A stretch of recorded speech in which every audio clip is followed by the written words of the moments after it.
सरकार अपने को मुसलमानों का हितैषी कहती है, जो कहती है मैं हूं ना, मैं ये बिल लागू नहीं होने दूंगी, उस सरकार ने 150 मुसलमानों को जेल में डाल दिया। असदुद्दीन अवैसी की चाल को कि ये चाहता क्या है देश में, खुद प्रॉपर्टी कब्जा करे बैठा है और मुसलमानों को सड़कों पे निकाल रहा है। ये जो वक्फ की लड़ाई है प्रॉपर्टीज की, ये गरीब मुस्लिम बनाम अमीर मुस्लिम की है। गरीब मुस्लिम के हक छीन लिए अमीर मुस्लिम और ताकतवर मुस्लिम, जो ताकतवर और जो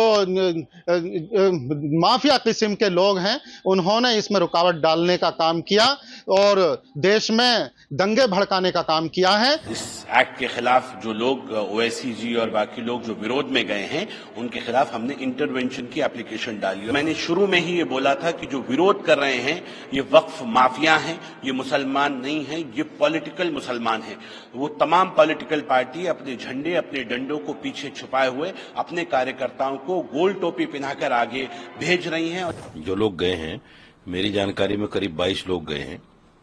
10 लोगों को मंजूर किया है कोर्ट ने कि भाई इस पर सुनवाई करूंगा। उनकी याचिकाएं उनको लगी होंगी कि हाँ भाई इस पर सुनवाई होनी चाहिए, और 15 या 16 शायद उसमें लगी है कि भाई सुनेंगे। ये एक संवैधानिक प्रक्रिया है जो होनी चाहिए, लेकिन इसके साथ साथ वही लोग जो याचिकाएं डाल रहे हैं, वही लोग मुसलमानों को भड़काकर जो है रोड पे मिला रहे हैं। बराबर ऐलान कर रहे हैं कि साहब मुसलमानों उठो, उठने का वक्त है, तुम्हारे सर पे तलवार लटकी है और तुम्हारी मस्जिदों के लिए षड्यंत्र किया जा रहा है। ये इस तरह के जो भाषण हैं लोगों के, ये बड़े गैर संवैधानिक भी हैं और समाज को तोड़ने वाले, नफरत फैलाने वाले बयान हैं।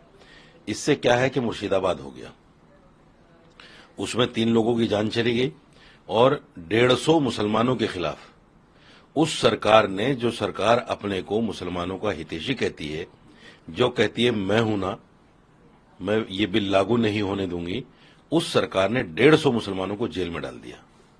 जो मेरी जानकारी, वो ज्यादा भी हो सकते हैं।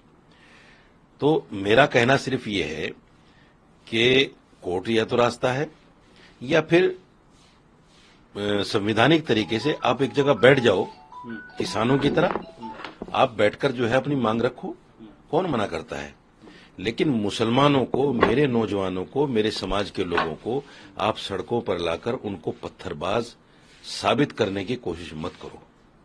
उन पर टैग लगा हुआ है कि मुसलमानों पर कि ये पत्थरबाज हैं, दहशतगर्द हैं, आतंकवादी हैं।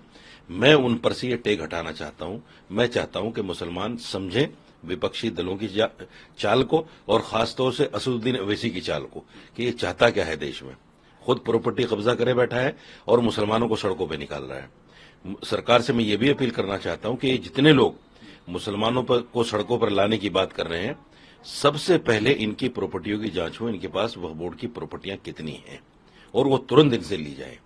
वक्फ संशोधन बिल के खिलाफ जो याचिकाएं दायर की हैं माननीय सर्वोच्च न्यायालय में, इन याचिकाओं के खिलाफ और वक्फ संशोधन बिल के समर्थन में 7 राज्यों ने भी माननीय सर्वोच्च न्यायालय में याचिका दायर की है, और इसी से संबंधित हमने भी वक्फ संशोधन बिल के समर्थन में, और ये जो विपक्ष के लोग जो इसके खिलाफ याचिका दायर की हैं, उनके खिलाफ हमने भी माननीय सर्वोच्च न्यायालय के लिए एक पत्र भेज के प्रार्थना की है कि ये लोग बेईमान हैं, इनकी कोई भी बात सुनी ना जाए और इनका पक्ष खारिज कर दिया जाए, क्योंकि ये जो वक्फ की लड़ाई है प्रॉपर्टीज की, ये गरीब मुस्लिम बनाम अमीर मुस्लिम की है।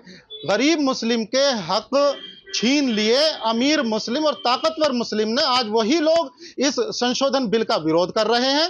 तो और जो कि ये बेईमान है, कुरान के और इस्लाम की दृष्टि से भी इन लोगों को मुसलमानों की सरपरस्ती करने का अधिकार नहीं है।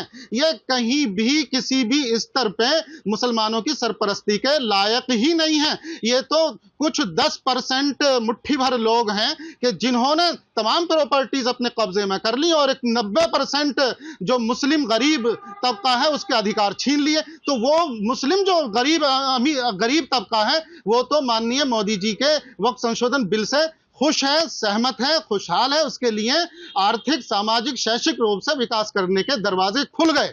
और इन्हें ये बुरा लग रहा है, ये जो कि पंछी, ये जो गरीब मुस्लिम है, ये निकल के विकास की तरफ जा रहा है, तो इनकी घबराहट बढ़ रही है, बहुत परेशान है। माननीय सर्वोच्च न्यायालय से हमें पूरी उम्मीद है कि गरीब मुसलमानों के हक की लड़ाई में ये जो अमीर मुसलमान हैं, इन्हें हार होगी और इनकी याचिका खारिज होगी। हम तो चाहते हैं कि इन्हें इनके खिलाफ कोर्ट भी होनी चाहिए और गुमराह करने और माननीय सर्वोच्च न्यायालय का टाइम खराब करने के लिए भी इन्हें कोर्ट भी होनी चाहिए। मुर्शिदाबाद की घटना को लेकर के राष्ट्रीय ह्यूमन राइट्स कमीशन ने जो संज्ञान लिया है, तो हम ये चाहते हैं इस जांच में दूध का दूध, पानी का पानी निष्पक्ष तरीके से होनी चाहिए और जो दोषी हैं उन्हें कठोर से कठोर सजाएं होनी चाहिए, क्योंकि जो गरीबों का हक दिलाने के लिए केंद्र सरकार ने काम किया और उसके खिलाफ जो ताकतवर और जो माफिया किस्म के लोग हैं, उन्होंने इसमें रुकावट डालने का काम किया और देश में दंगे भड़काने का काम किया है। तो ये ऐसी घटनाएं दोबारा ना हो, ऐसे लोगों के खिलाफ कठोर से कठोर कार्रवाई सुनिश्चित की जाए। वक्फ अमेंडमेंट एक्ट जिस तरह से उम्मीद आया है और देश की सरकारों की दोनों सदनों की मोहर लगी है, उसके बाद महामहिम राष्ट्रपति जी की अनुमति के बाद वो कानून बन गया है, उसके खिलाफ बहुत सारे लोग सुप्रीम कोर्ट पहुंचे हैं। हम भी उसमें सुप्रीम कोर्ट पहुंचे हैं और हमने भी इंटरवेंशन के लिए एप्लीकेशन मूव की है। हमारा मानना है कि हम स्टेक होल्डर हैं और हमें भी सुना जाए, क्योंकि नीचे ग्राउंड जीरो पे हम हैं। मुझे लगता है कि हमें उम्मीद है कि माननीय सर्वोच्च न्यायालय का जो भी निर्णय होगा वो उसको सब ईमानदारी से मानेंगे और हमें भी अपनी बात को कहने का अवसर मिलेगा। उत्तराखंड के रावत है और ऐसे अन्य राज्य के हैं जिन्होंने सुप्रीम कोर्ट को ये बोला है कि वो वक्फ के समर्थन में है और इलीगल किसी भी तरीके से असंवैधानिक नहीं है वो। मुझे लगता है जो 6 लोगों ने और भी हमारे साथ ये बोला है कि जो बोर्ड आया है इसमें इंटरवेंशन की एप्लीकेशन डाली गई है। जो नया इस एक्ट के खिलाफ जो लोग ओवैसी जी और बाकी लोग जो विरोध में गए हैं, उनके खिलाफ हमने इंटरवेंशन की एप्लीकेशन डाली और हमने ये अनुरोध महामहिम जो चीफ जस्टिस ऑफ इंडिया हैं या जो बेंच है उनसे हमने किया है कि हमें भी सुना जाए। हम भी इसमें क्योंकि स्टेक होल्डर्स हैं तो हमें भी सुना जाए, क्योंकि हमें लगता है कि ये जो अमेंडमेंट है ये गरीबों के हक के लिए है और गरीबों को उनका हक मिले। इसमें जो लोग इसको रोकना चाहते हैं तो उनको सुनने के साथ साथ हमें भी सुना जाए, उससे पहले कोई जजमेंट ना दे दिया जाए जिससे जो ग्राउंड जीरो पर लोग हैं वो आहत हो जाएं।